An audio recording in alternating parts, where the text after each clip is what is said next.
So we're back, G. And we're back. You're still watching Straight Straight Talk, Talk. and we're still with General Melencio Nartates Jr. So, sir, Yeah, uh, what are the initiatives and programs of the NCRPO to build trust and establish rapport with the residents? Okay. Um, uh, we have our dito sa internal at saka of course we have our external. Internal is of course is we ensure that yung police natin ay gumagawa ng mabuti. So we manage our resources. Yung resources natin tatlo eh. We have the human, we have the material, we have our finances. Okay, so yung finances, we ensure that every peso is accounted and every personnel who holds these finances are responsible enough and accountable, including yung ating mga logistics. At kung saan siya nakaprogram, ay doon dapat siya mapupunta. In terms of our management of human resources, we ensure that they are well equipped, they are well trained, and the proper placement is nandyan. To each according to their accounts, and kung investigator sila, ensure na nandun sila sa investigation, field of investigation, and so on and so forth. And in terms of moral, nandyan dapat yung rewards and punishment, dapat swift. Kaya nga yung sinasabi ko, 5% lang yung rogue policeman natin na per my account. Dapat maparusahan ka agad yan through process. Such that yung 95%, nakatingin yan eh. Bakit hindi pinaparusahan kami gumagawa? And it takes yung moral nila, napapababa. And pagka sinabi mong ganyan, we ensure yung integrity monitoring and internal disciplinary mechanism. It should work. No? Kasi maraming gumagawa ng mabuti na pulis natin at naapektuhan nito. And you should lead example, ensure na ma-enforce ito. Okay. Outside, yung katulad ng sinabi ko kanina, the police should have a mastery of the community that they are serving. It is useless for a police officer na hindi niya alam yung ilang landscape, hindi niya alam yung streets, hindi niya alam yung tao, ilan yung building, meaning hindi sila lumalabas. Aside from mastery of that, kailangan lumabas, truly engage the community. Pag maputi, sabi ko nga nun eh, pag maputi ang police, nasa air condition lang.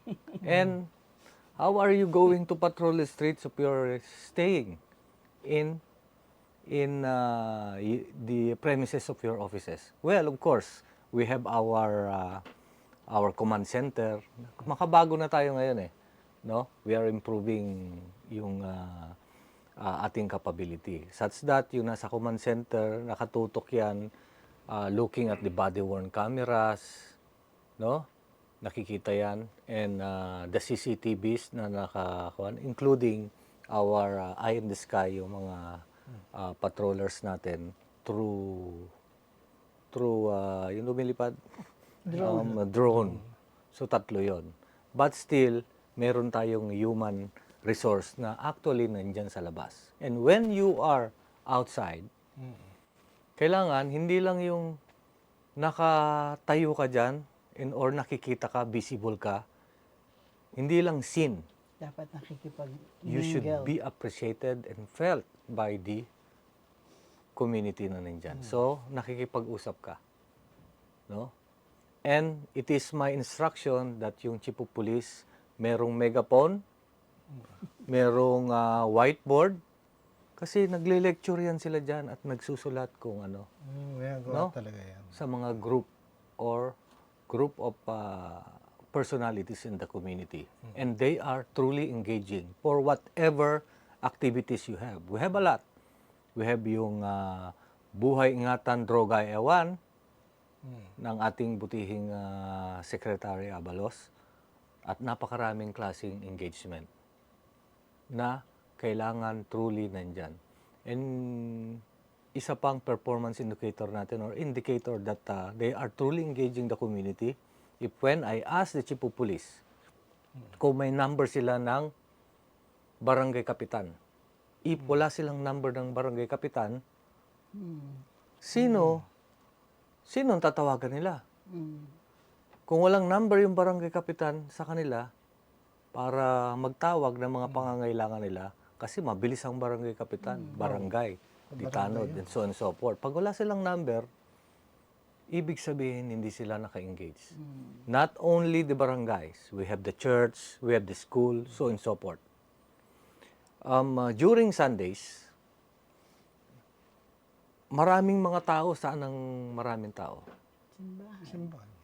Pinakamarami Mall. is simbahan. Palengke and mall, but pinakamarami is the churches.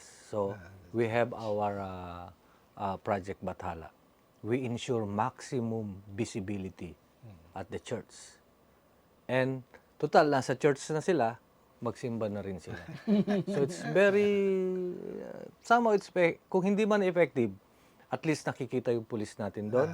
At the same time, yung pulis natin nagsisimba para yung emotion nila, yung moral nila, spiritual ako nila is Requirement uplifted. niyo talaga na magsimba sila.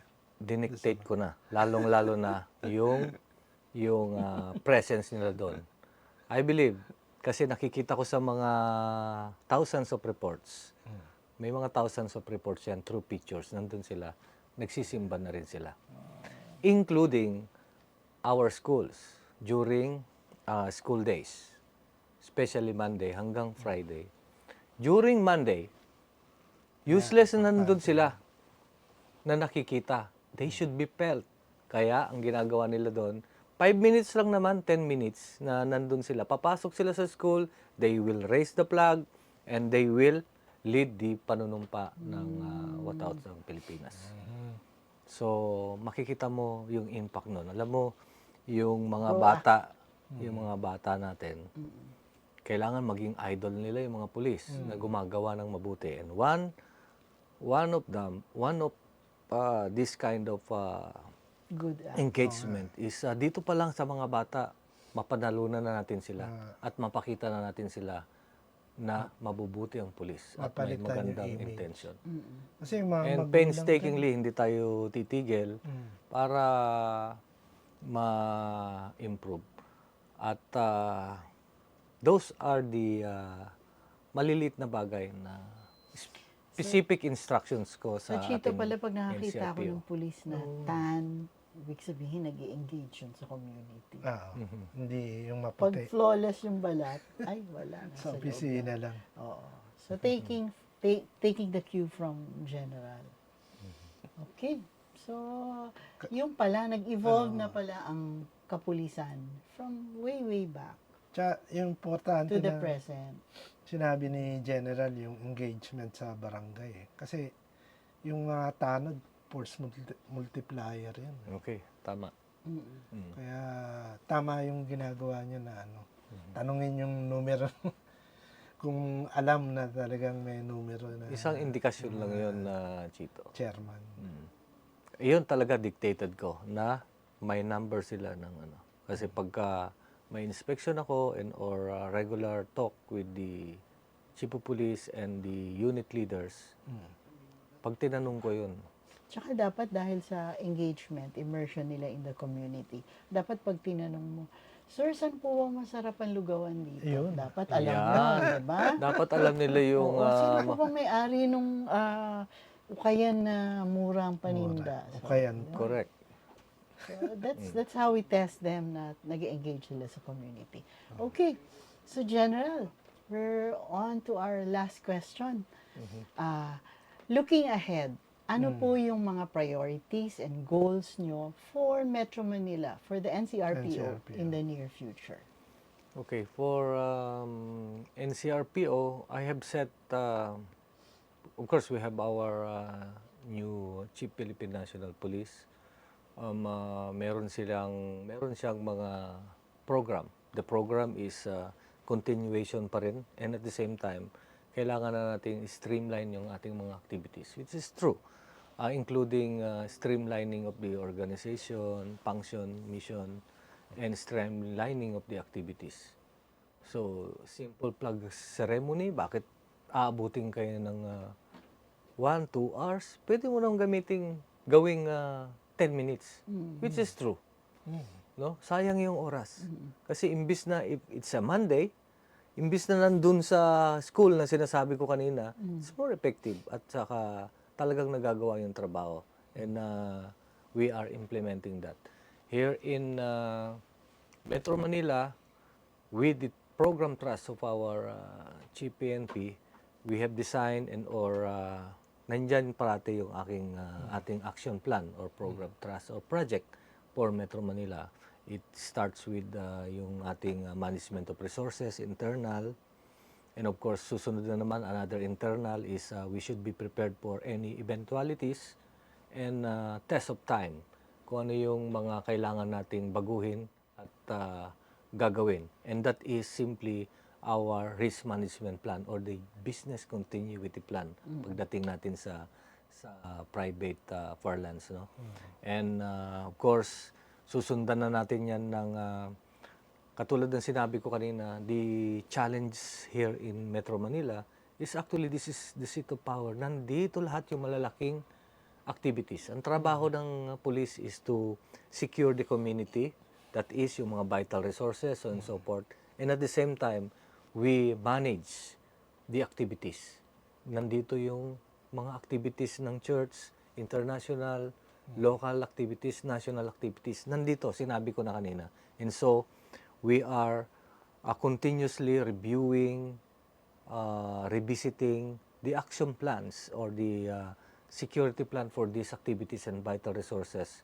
Kasi paulit-ulit na lang natin ginagawa ito. Kailangan improve.